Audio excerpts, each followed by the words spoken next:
Hello, আসসালামু আলাইকুম viewers, welcome to knowledge 7 নজর। আশা করছি সকলে ভালো আছেন। আমরা দীর্ঘদিন পরে একটি এডিটোরিয়াল অনুবাদের ক্লাস নিয়ে এসেছি। আর আজকের ক্লাসটিতে যে এডিটোরিয়াল নেওয়া হয়েছে সেটি নেওয়া হয়েছে বাংলাদেশ সংবাদ সংস্থা নামক পত্রিকা থেকে। এটি একটি ইংলিশ নিউজ পেপার। যারা চেনেন না জানেন না অবশ্যই গুগলে সার্চ করে দেখে নেবেন। আর আজকের ক্লাসটিতে আমরা সম্পূর্ণ ভেঙে ভেঙে ইংরেজি থেকে বাংলা অনুবাদ করব এবং এখানকার যে নতুন নতুন ওয়ার্ডস, ফ্রেজ, ইডিয়মস রয়েছে সেগুলো দেখার চেষ্টা করব এবং বিশেষ করে আমরা স্ট্রাকচারগুলো দেখার চেষ্টা করব। স্ট্রাকচারের উপর বেশি ফোকাস করব। তার কারণ হচ্ছে আপনারা যারা আইএলটিএস শিক্ষার্থী রয়েছেন তারা কিন্তু জানেন যে রিডিং স্কিলটা হচ্ছে একেবারে কোর স্কিল। আপনার রিডিং স্কিল যত ভালো হবে আপনার বাকি স্কিলগুলোও তত ভালো হবে, মানে রাইটিং, লিসনিং ইত্যাদি, স্পিকিং। ঠিক আছে। আর যারা আইএলটিএস ইনস্ট্রাক্টর রয়েছেন তারাও কিন্তু তাদের স্টুডেন্টদেরকে বারবার বলে থাকেন যে এই রিডিং স্কিল ডেভেলপ করার জন্য বা ইমপ্রুভ করার জন্য বেশি বেশি এডিটোরিয়াল বা আর্টিকেল অনুবাদ করা। আর এই রিডিংয়ে ভালো করতে হলে আপনাকে দুটো কাজ নিয়মিতভাবে করতে হবে। অর্থাৎ নিয়মিতভাবেই কিছু কিছু গ্রামার পড়বেন এবং নিয়মিতই একটি করে এডিটোরিয়াল অনুবাদ করবেন, অনুবাদ শিখবেন। ঠিক আছে। আর অনুবাদ শুরু করতে গেলে অনেকেই কিন্তু বিভিন্ন বিষয় বোঝে না, কোথায় সাবজেক্ট বসে, কোথায় অবজেক্ট বসে। ঠিক আছে। বিভিন্ন স্ট্রাকচার কিন্তু আমরা বুঝি না। সো তাদের জন্য আজকের ক্লাসটি খুব বেশি হেল্পফুল হবে। আমরা আর বেশি কথা না বলে শুরু করতে চাই। আমাদের যে আজকের এডিটোরিয়ালের যে হেডলাইন সেটা হচ্ছে যে 288 Myanmar security personnel sent back from Bangladesh থেকে মিয়ানমারের 288 জন নিরাপত্তা কর্মীকে ফেরত পাঠানো হয়েছে। সো খেয়াল করুন, প্রথমেই যে আমাদের সাবজেক্ট সেটা হচ্ছে 288 মায়ানমার সিকিউরিটি পার্সোনেল। এই পুরো ফ্রেজটি হচ্ছে আমাদের সাবজেক্ট। এটা হচ্ছে একটা নাউন ফ্রেজ। সো এই যে নাউন ফ্রেজ, এই নাউন ফ্রেজের অর্থ কি? 288 জন মায়ানমারের নিরাপত্তা কর্মী। সো এই যে বড় ফ্রেজ, এই বড় ফ্রেজগুলো কীভাবে তৈরি করা হয়, একটা নাউন ফ্রেজকে কীভাবে তৈরি করা হয়, মানে আপনি সবসময় খেয়াল রাখবেন যে ফ্রেজে আসুক না কেন ওই ফ্রেজের মধ্যে একটা হেড ওয়ার্ড থাকে। ঠিক আছে। ওই হেড ওয়ার্ডকে কেন্দ্র করে বড় একটি ফ্রেজ তৈরি হয়। মানে ওই হেড ওয়ার্ডের পূর্বে কিছু মডিফায়ার যুক্ত করা হয় কখনো প্রয়োজন ভেদে, এবং পরে কিছু মডিফায়ার যুক্ত করা হয়। তখন ওই হেডওয়ার্ড এবং তার মডিফায়ার মিলে একটা নাউন ফ্রেজ তৈরি হয়। আবার সেটা এই যে পুরো ফ্রেজ সেটা গিয়ে বাকি একটা রোল প্লে করে। যেমন এখানে কয়েকটি শব্দ মিলে কি হয়েছে, একটা ফ্রেজ তৈরি হয়েছে এবং এই ফ্রেজের যে হেডওয়ার্ড সেটা হচ্ছে যে পার্সোনেল এবং পূর্ববর্তী সবগুলো হচ্ছে যে মডিফায়ার এবং পুরোটি মিলে একটা নাউন ফ্রেজ হয়েছে। তখন এটা আবার সাবজেক্টের রোল প্লে করছে কোন ভার্বের? ইজ সেন্ট ব্যাক, এই ভার্বের। সো আমরা একটু যদি ভেঙে দেখি যে পার্সোনেল মানে হচ্ছে যে কর্মী। এই যে কর্মী নাউন, ঠিক আছে, এই নাউনকে মডিফাই করছে যে কর্মী পার্সোনেল। কেমন কর্মী? পরে একটা নাউন যুক্ত করা হচ্ছে যে সিকিউরিটি পার্সোনেল। আপনারা জানেন যে একটা নাউন আরেকটা নাউনকে কিন্তু মডিফাই করতে পারে। মানে একটা নাউন যখন আরেকটা নাউনকে মডিফাই করবে তখন সেটাকে বলা হবে নাউন অ্যাডজেক্টিভ। তখন এই সিকিউরিটি, এই নাউনটা কি হয়েছে? নাউন অ্যাডজেক্টিভ হয়েছে। পার্সোনেল কর্মী, কেমন কর্মী? সিকিউরিটি পার্সোনেল, নিরাপত্তা কর্মী। তখন এই যে ফ্রেজটা তৈরি হয়ে গেল, এই ফ্রেজকে আবার মডিফাই করছে আরেকটি শব্দ দিয়ে। যে কেমন শব্দ? খেয়াল করুন, মায়ানমার সিকিউরিটি পার্সোনেল। এই মায়ানমার এটা কিন্তু একটা নাউন, প্রপার নাউন, তখন হয়ে গেছে কি? Proper adjective. So security personnel, নিরাপত্তা কর্মী কেমন নিরাপত্তা কর্মী? কোথাকার নিরাপত্তা কর্মী? সেটা উত্তর দিচ্ছে যে মায়ানমার সিকিউরিটি পার্সোনেল, মায়ানমারের নিরাপত্তা কর্মী। ঠিক আছে। তখন এই যে পুরো ফ্রেজ মায়ানমার সিকিউরিটি পার্সোনেল, মায়ানমারের নিরাপত্তা কর্মী, এটাও কিন্তু একটা ফ্রেজ। এখন এই ফ্রেজকে মডিফাই করার জন্য আরেকটি নাম্বার যুক্ত করা হয়েছে, সেটা শুরুতে হচ্ছে যে 288। তাহলে পুরোটি মিলে আমাদের একটা নাউন ফ্রেজ তৈরি হয়ে গেল। আর এই ফ্রেজের হেডওয়ার্ডটা ছিল পার্সোনেল। আমরা অনুবাদ করতে পারি যে 288 জন মায়ানমারের সিকিউরিটি বা নিরাপত্তা কর্মীকে কী করা হয়েছে? সেন্ট ব্যাক, ফেরত পাঠানো হয়েছে। সো এখানে খেয়াল করুন, এখানে কিন্তু সেন্ট ব্যাকের পূর্বে একটা ওয়্যার ছিল, ওয়্যার সেন্ট ব্যাক। হেডলাইন হওয়ার কারণে এই ওয়্যারকে ফেলে দেওয়া হয়েছে। আপনারা জানেন যে হেডলাইনের ক্ষেত্রে অক্সিলারি ভার্ব বা বি ভার্বগুলো কিন্তু ফেলে দেওয়া হয়। আর যদি আপনি এটা মনে না করেন যে এই ওয়্যারটাকে ফেলে দেওয়া হয়েছে, এটা যদি না ধরেন তাহলে কি হয় যে 288 জন মায়ানমারের নিরাপত্তা কর্মী পাঠিয়েছে, কিন্তু উদ্দেশ্য কিন্তু এটা নয়, বরং 288 জন মায়ানমারের নিরাপত্তা কর্মীকেই পাঠানো হয়েছে, মানে তাদেরকেই পাঠানো হয়েছে। এই কারণে এখানে প্যাসিভ হবে যে ওয়্যার সেন্ট ব্যাক, ফেরত পাঠানো হয়েছে। ঠিক আছে। সেন্ট ব্যাক, এইটা এই যে টু সেন্ট ব্যাক, এটা হচ্ছে phrasal verb. So we are sent back, ফেরত পাঠানো হয়েছে। কোথা থেকে ফেরত পাঠানো হয়েছে? ফ্রম বাংলাদেশ থেকে। তাহলে কি হলো? এই অংশটি 288 Myanmar security personnel noun phrase, যেটা সাবজেক্ট। সেন্ট ব্যাক হচ্ছে ভার্ব। ফ্রম বাংলাদেশ এটা হচ্ছে প্রিপোজিশনাল ফ্রেজ, তবে এটা অ্যাডভার্বিয়াল ফ্রেজ হিসেবে কাজ করছে। কারণ হচ্ছে যদি আপনি ভার্বকে প্রশ্ন করেন যে সেন্ট ব্যাক, ফেরত পাঠানো হয়েছে, কখন, ভার্বকে কয়েকটি প্রশ্ন করলে কিন্তু অ্যাডভার্বের উত্তর পাওয়া যায়। কখন, কোথায়, কেন, কীভাবে, কী পরিমাণে, কতটুকু, কত সংখ্যক, কোথা থেকে। এই প্রশ্ন কিন্তু উত্তর দিয়েছে ফ্রম বাংলাদেশ থেকে, এই কারণে এটা অ্যাডভার্বিয়াল ফ্রেজ। আশা করি বুঝতে পেরেছেন। সো আমাদের সাজানো অনুবাদ হচ্ছে যে বাংলাদেশ থেকে মিয়ানমারের 288 জন নিরাপত্তা কর্মীকে ফেরত পায়। এরপর আমাদের পরবর্তী বাক্য শুরু হচ্ছে যে কক্সবাজার এপ্রিল 25, 2024 BSS। সো খেয়াল করুন, এটা কিন্তু বিদেশি কিছু পত্রিকা রয়েছে, যেমন সে পত্রিকা বা এই যে বাংলাদেশে আমাদের যে বাংলাদেশ সংবাদ সংস্থা, এই পত্রিকার এটা একটা ফরম্যাট। মানে তারা কি করে, এই এডিটোরিয়াল বা আর্টিকেলটি শুরুর পূর্বেই তারা এই যে আর্টিকেলটি সেটা কোন জায়গায় বসে লেখা হয়েছে বা এই আর্টিকেলটি কোন জায়গা সম্পর্কিত সেটা কিন্তু শুরুতে লেখা হয় যে কক্সবাজার, এবং শুরুতেই তারিখটি দেওয়া হয় যে আর্টিকেলটি কোন দিনের বা কোন দিনের ঘটনা, কোন দিনে লেখা হয়েছে সেটা পূর্বে উল্লেখ করা হয় যে এপ্রিল 25, 2024, 2024-এর 25শে এপ্রিল, এবং এই যে আর্টিকেল সেটা কোন সংবাদ সংস্থার তার নামও কিন্তু শুরুতে দিয়ে দেয় BSS, মানে বাংলাদেশ সংবাদ সংস্থার সংক্ষেপে লেখা হয়েছে। তারপর আমাদের মূল বাক্য শুরু হচ্ছে যে a total of 288 members of Myanmar's army and border guard police BGP who fled to Bangladesh amid ongoing conflicts in their country were repatriated today. So খেয়াল করুন, আ টোটাল মানে সর্বমোট, টোটাল মানে কি সর্বমোট বা মোট।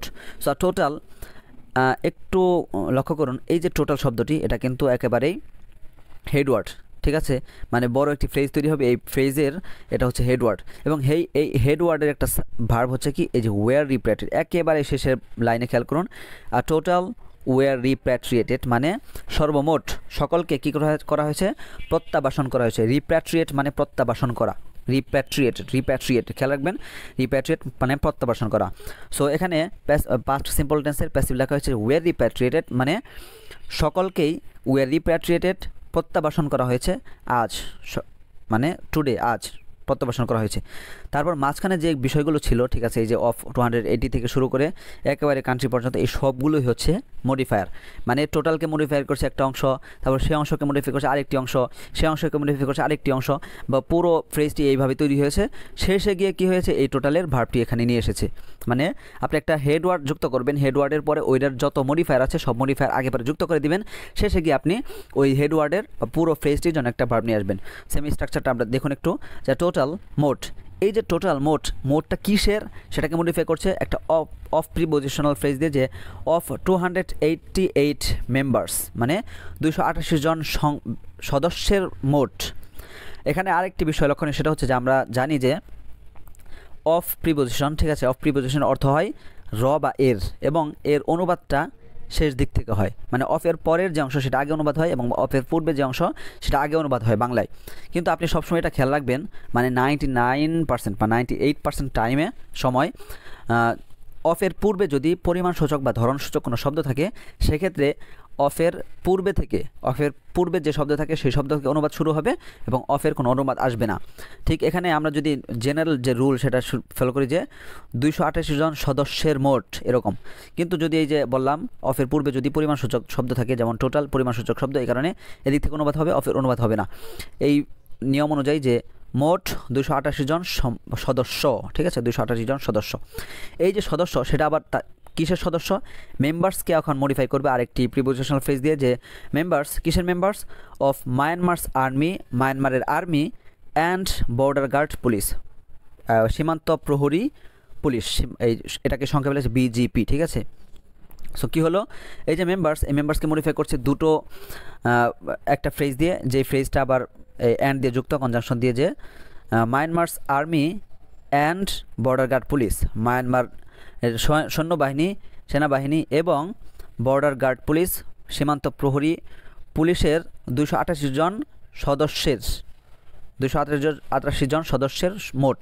কিন্তু আমরা অনুবাদ করব কি, ও এখানে আরেকটি বিষয় লক্ষণীয়, সেটা হচ্ছে যে এই যে অফ, আমি বলেছিলাম যে যদি পরিমাণসূচক শব্দ থাকে তাহলে কিন্তু পূর্বে থেকে হয়, কিন্তু ওই যে বললাম 99 বা 98% টাইম, 2% টাইম থাকে না, যেটা এখানে হচ্ছে যে 288 মেম্বার্স, এটাও কিন্তু একটা পরিমাণসূচক ফ্রেজ, তারপরেও কিন্তু এটা এদিক থেকে হবে না, বরং এদিক থেকে হবে, ঠিক আছে। সো আমরা একটু এখান থেকে দেখার চেষ্টা করি যে এই যে এখান থেকে মায়ানমার, ঠিক আছে।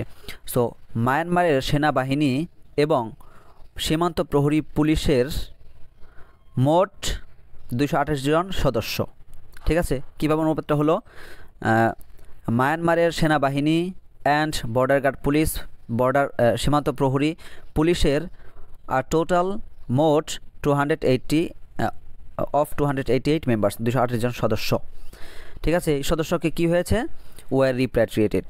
ঠিক আছে, এর যে মূল শব্দ সেটা কিন্তু টোটাল ছিল। তারপর খেয়াল করেন এই যে মাঝখানে আরেকটা রিলেটিভ ক্লজ যুক্ত করা হয়েছে যে হু ফ্লেড।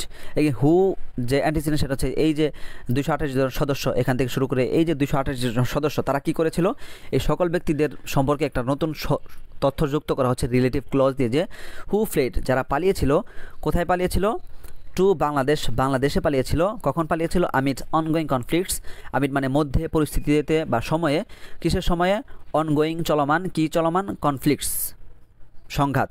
সো আমিড অনগোয়িং কনফ্লিক্টস, চলমান সংঘাতের পরিস্থিতিতে বা চলমান সংঘাতের মধ্যে বা সময়ে, যে চলমান সংঘাত সেটা কোথায়, ইন দেয়ার কান্ট্রি, তাদের দেশে।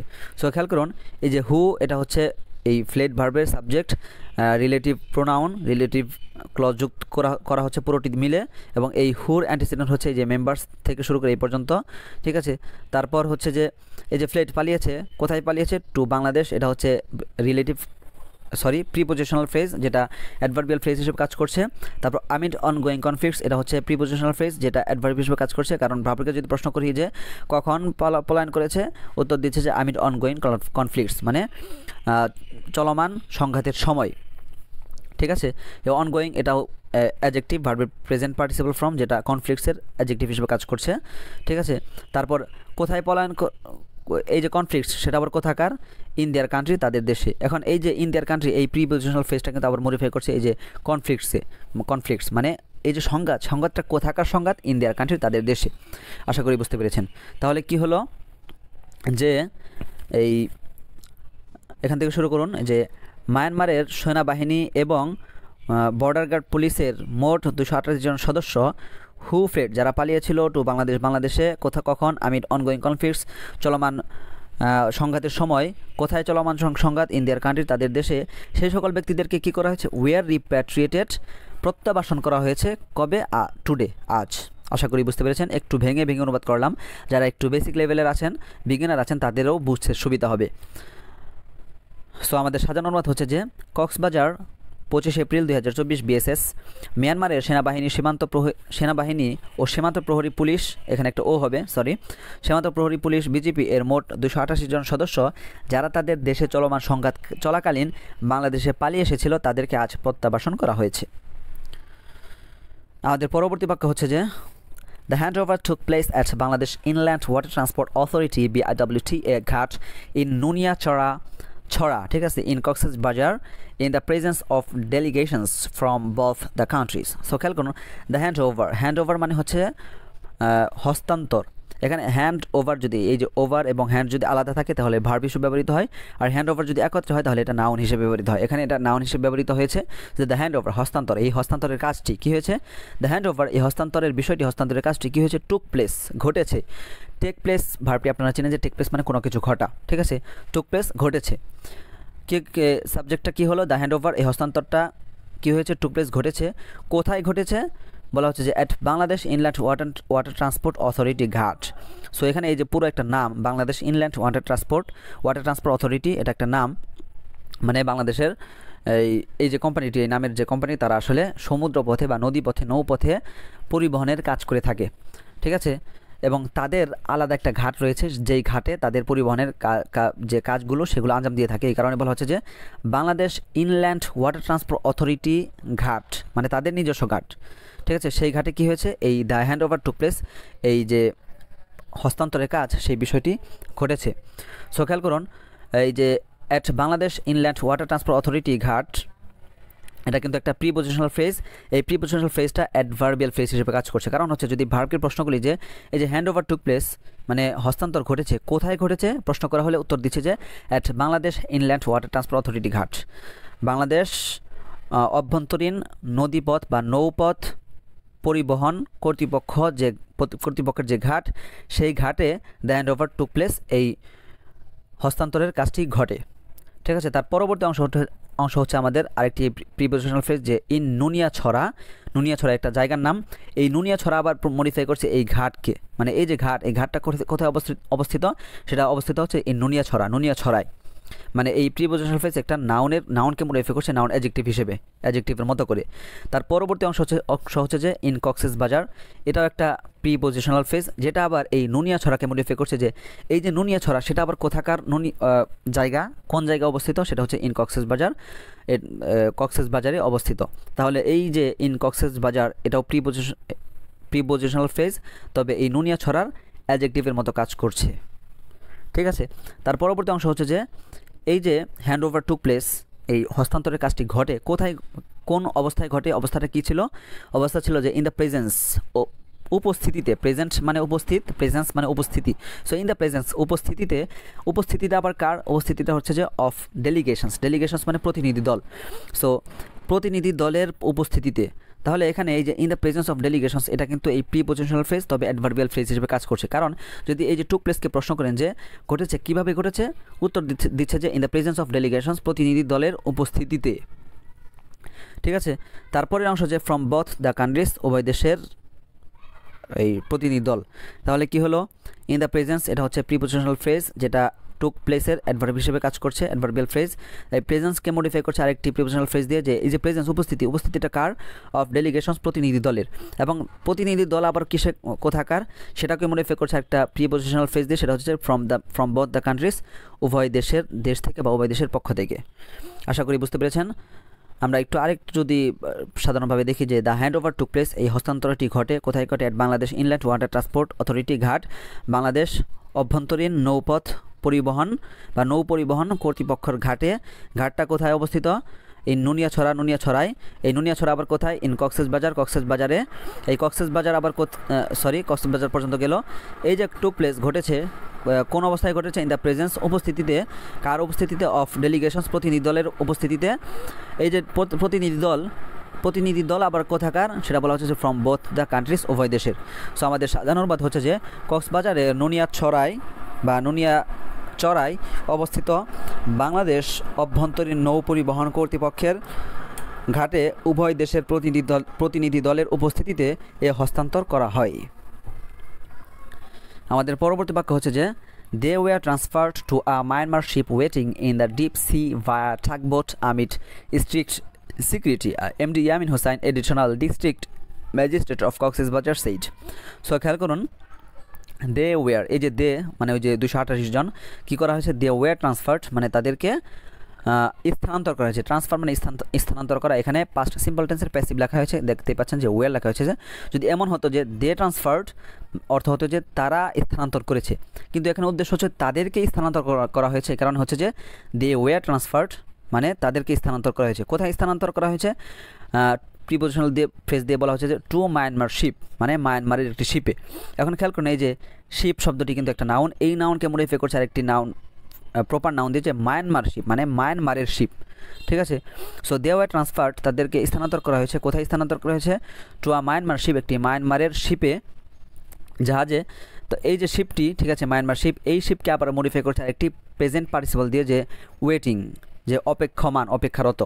একটি উদাহরণ এখানে দেওয়া যেতে পারে, যে আমি যদি বলি যে I love the man waiting the room, I love the man waiting the room, মানে রুমে অপেক্ষমান, রুমে অপেক্ষা করছে এমন লোকটিকে আমি ভালোবাসি। তেমনি কি হলো যে they were transfer to a Myanmar ship, তাদেরকে একটা মায়ানমারের জাহাজে স্থানান্তর করা হয়েছে। ওই মায়ানমার শিপটির অবস্থা কি, অবস্থা হচ্ছে ওয়েটিং, অপেক্ষমান। কোথায় অপেক্ষমান, ইন দ্য ডিপ সি, গভীর সমুদ্রে। তাহলে কি হলো যে ইন দ্য ডিপ সি, গভীর সমুদ্রে অপেক্ষমান, অপেক্ষারত একটি মায়ানমারের জাহাজে দে ওয়ার ট্রান্সফার, তাদেরকে স্থানান্তর করা হয়েছে। এই যে স্থানান্তর করা হয়েছে সেটা কিসের মাধ্যমে, পরে বলা হচ্ছে ভায়া টাগবোট। টাগবোট মানে হচ্ছে এমন ধরনের একটা নৌকা বা জাহাজ বা শিপ, যেটার মাধ্যমে অন্য বড় কোনো জাহাজ বা নৌকাকে টানা হয় বা ধাক্কা দেওয়া হয়, মানে টানার কাজ বা ধাক্কা দেওয়ার কাজ করা হয়, এমন শিপকে বলা হয় টাগবোট। ঠিক আছে, সো ভায়া টাগবোট একটি টাগবোটের মাধ্যমে কী করা হয়েছে, তাদের ট্রান্সফার করা হয়েছে। এই যে ট্রান্সফার করা হয়েছে সেটা কোন পরিস্থিতিতে পরে বলা হচ্ছে যে আমিড স্ট্রিক্ট সিকিউরিটি, কঠোর নিরাপত্তার মধ্য দিয়ে, কঠিন নিরাপত্তার অবস্থায়। এই যে পুরো কথাটি, সেই কথাটি কে বলেছে, পরে বলা হচ্ছে MD Yasin Hossain said, MD Yasin Hossain বলেছে। এখন এমডি ইয়াসিন হোসাইনকে তার একটা অতিরিক্ত তথ্য দেওয়ার জন্য একটি অ্যাপোজিটিভ ফ্রেজ যুক্ত করা হয়েছে, যে মাঝখানে কমা দিয়ে যে এডিশনাল ডিস্ট্রিক্ট ম্যাজিস্ট্রেট, এডিশনাল মানে হচ্ছে যে অতিরিক্ত বা সহকারী। সো এডিশনাল ডিস্ট্রিক্ট ম্যাজিস্ট্রেট, অতিরিক্ত বা সহকারী জেলা ম্যাজিস্ট্রেট। এই যে সহকারী জেলা ম্যাজিস্ট্রেট আবার কোথাকার, সেটাকে মডিফাই করছে যে অফ কক্সবাজার। তাহলে কি হলো, যে কক্সবাজারের অতিরিক্ত বা সহকারী জেলা magistrate MD Yasin Hossain said বলেছে। কি বলেছে, এই পুরো কথাটি বলেছে। এখন কেউ এই প্রশ্ন করতে পারেন যে কথাটি বলেছে এটা কিন্তু অবজেক্ট, সেটা পরে আসার কথা। কিন্তু পত্রিকার ক্ষেত্রে এই বিষয়টি লক্ষ্য করা হয় যে তথ্যটি বা যে বিষয়টি খুব বেশি গুরুত্বপূর্ণ সেটা আগে লেখা হয়, যে বিষয়টি কম গুরুত্বপূর্ণ সেটা পরে লেখা হয়, হোক সেটা সাবজেক্ট হোক সেটা অবজেক্ট। এই কারণে এটা যদিও অবজেক্ট কিন্তু এটা গুরুত্বপূর্ণ, এই কারণে এটা আগে লেখা হয়েছে। তারপরে এখানে আমরা একটু পার্টস অফ স্পিচগুলো একটু দেখি। দে হচ্ছে প্রোনাউন, যেটা বাকি সাবজেক্ট হিসেবে কাজ করছে। ওয়ার ট্রান্সফার্ড ভার্ব, তাহলে তারপর হচ্ছে টু মায়ানমার শিপ, মানে মায়ানমার শিপে কী করে ট্রান্সফার করা হয়েছে, এটা হচ্ছে প্রিপোজিশনাল ফ্রেজ, যেটা অ্যাডভার্বিয়াল ফ্রেজ হিসেবে কাজ করছে। কারণ যদি ভার্বকে প্রশ্ন করা হয় যে কোথায় ট্রান্সফার করা হয়েছে, উত্তর দিচ্ছে যে টু আ মায়ানমার শিপ, একটি মায়ানমারের শিপে। তারপর ওয়েটিং, এটা হচ্ছে ভার্বের প্রেজেন্ট পার্টিসিপাল ফর্ম, যেটা এই শিপের মডিফায়ার, অ্যাডজেক্টিভ মডিফায়ার, যে শিপের অবস্থা কি, ওয়েটিং, অপেক্ষমান। যে অপেক্ষমান সেটা আবার কোথায়, ইন দ্য ডিপ সি, গভীর সমুদ্রে। তাহলে এই যে ওয়েটিং, এটা কিন্তু প্রেজেন্ট পার্টিসিপাল ফর্ম, কিন্তু প্রেজেন্ট পার্টিসিপাল ফর্মের আগে কিন্তু এটা একটা এই নন ফিনিট ভার্ব। আপনারা জানেন যে non finite verb present participle, infinitive ইত্যাদি এগুলো কিন্তু এই নন ফিনিট ভার্ব।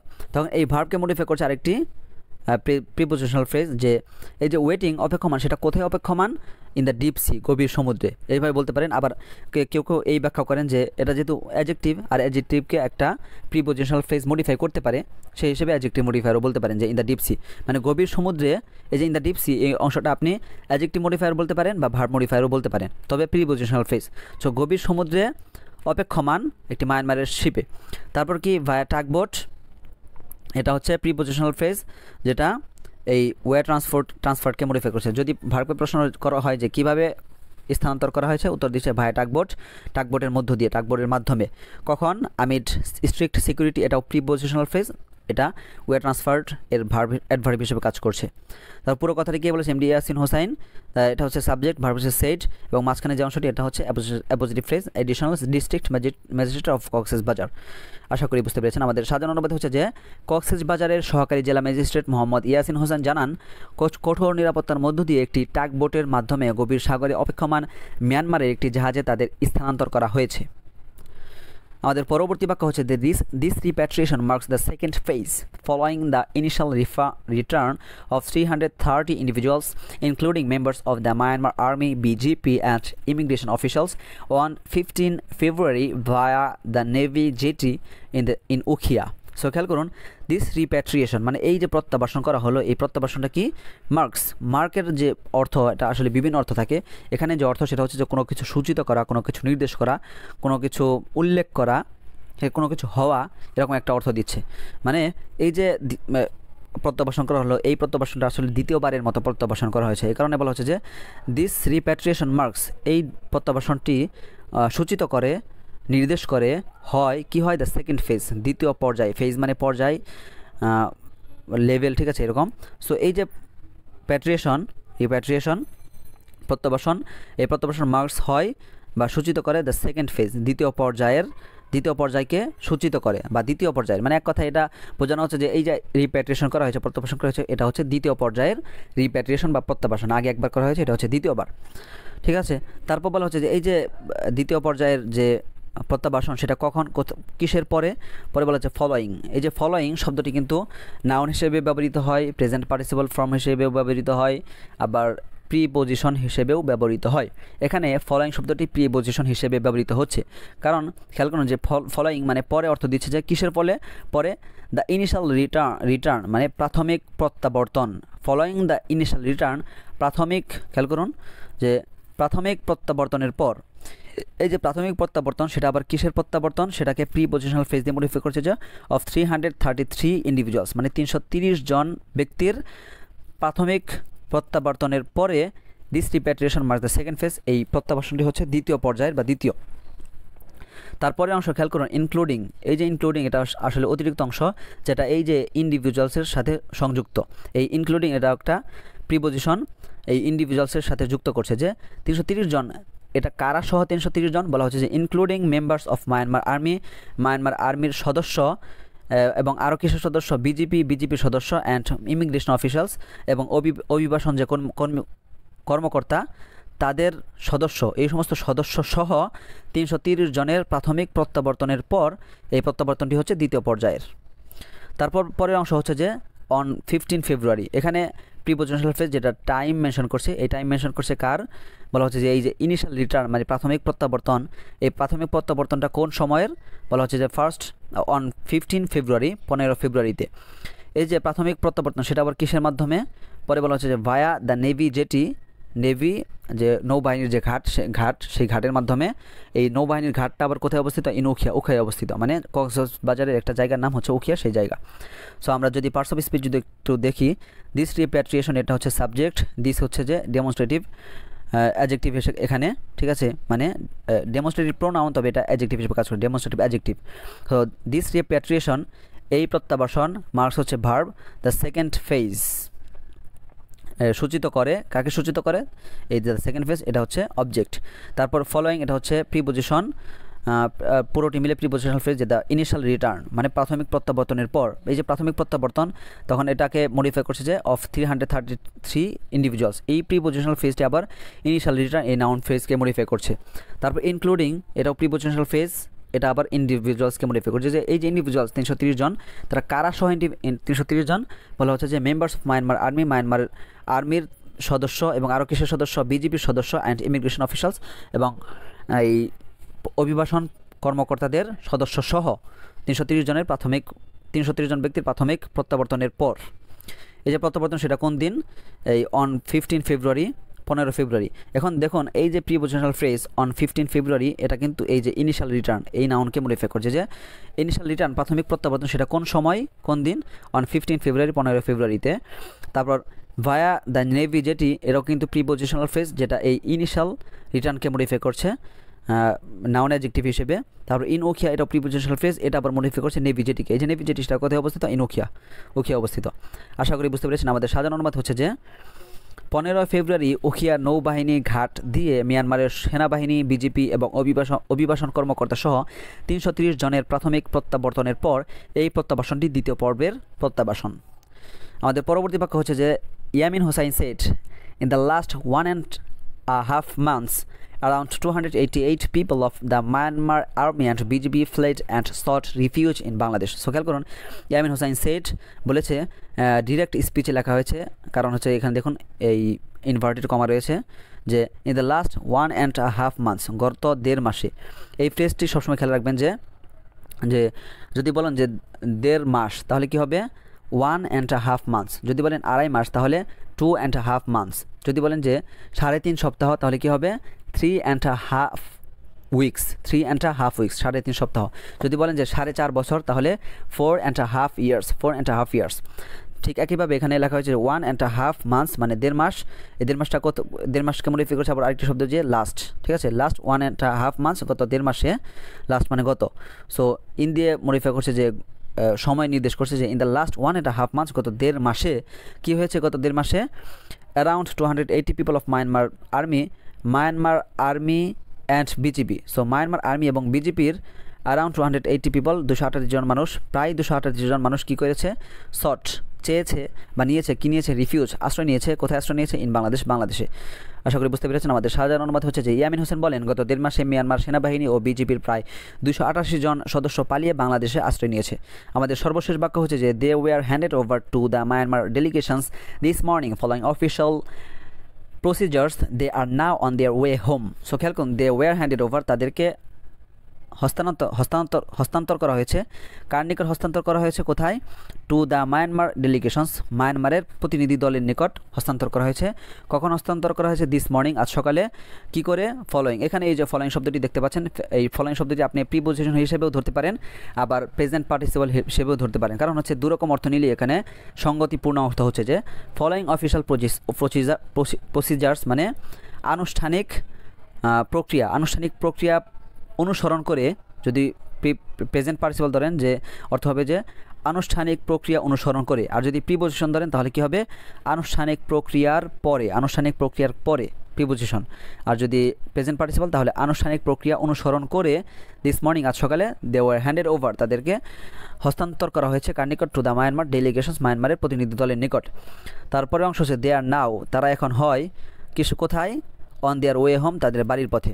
সো এখানে একটা অবজেকশন কেউ করতে পারেন যে দেয়ার ওয়ে হোম এই ফ্রেজটি আসলে কিভাবে হয়েছে, যে তাদের বাড়ির পথ কি। এখানে যদি একটু ব্যাখ্যা করে দেখি আমরা, যে এখানে একটু খেয়াল করুন যে দেয়ার ওয়ে, সরি এই THEIR, দেয়ার ওয়ে মানে এর অর্থ কি, তাদের বাড়ি, ঠিক আছে, সরি তাদের পথ, দেয়ার ওয়ে, তাদের পথ। এখন তাদের পথ, এই ওয়েটাকে যদি আপনি মডিফাই করতে চান তাহলে কিন্তু শুরুতে একটা অ্যাডজেক্টিভ নিয়ে আসতে পারেন। যেমন আপনি একটা নাউন নিয়ে মানে বিভিন্ন শব্দ অ্যাড করে কিন্তু এই নাউনকে মডিফাই করতে পারেন। আমি একটা নাউনই নিয়ে আসলাম, ধরুন যে দেয়ার ওয়ে হোম ওয়ে, ঠিক আছে। আপনারা জানেন যে একটা নাউন আরেকটি নাউনকে মডিফাই করতে পারে, সেই হিসেবে এই হোম এটিও একটা নাউন। তখন কী করেছে, এই হোম নাউনটি নাউনটি ওয়েকে মডিফাই করছে, যে দেয়ার ওয়ে, তাদের পথটা কেমন, দেয়ার হোম ওয়ে মানে তাদের বাড়ির পথ। এখন আরেকটি বিষয় আপনারা জানেন যে এই মডিফায়ারগুলো মানে অ্যাডজেক্টিভ মডিফায়ার বলেন বা নাউন মডিফায়ার বলেন, সেই মডিফায়ারগুলো কখনও কিন্তু পোস্ট মডিফায়ার হয়েও কিন্তু নাউনকে মডিফাই করে। সেই হিসেবে এখানে কি করা হয়েছে, এই যে হোম শব্দটি মডিফায়ার, এই হোমটাকে পরে নিয়ে আসা হয়েছে, সেম বিষয়, শুধুমাত্র পোস্ট মডিফায়ার আনা হয়েছে, যে দেয়ার ওয়ে হোম মানে তাদের বাড়ির পথে। আশা করি বুঝতে পেরেছেন। সো দেয়ার নাও, তারা হয় এখন অন দেয়ার ওয়ে হোম, তাদের বাড়ির পথে।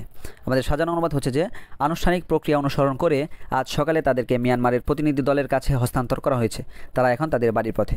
সো এই ছিল আজকের ক্লাস, আজকের অনুবাদের পর্ব।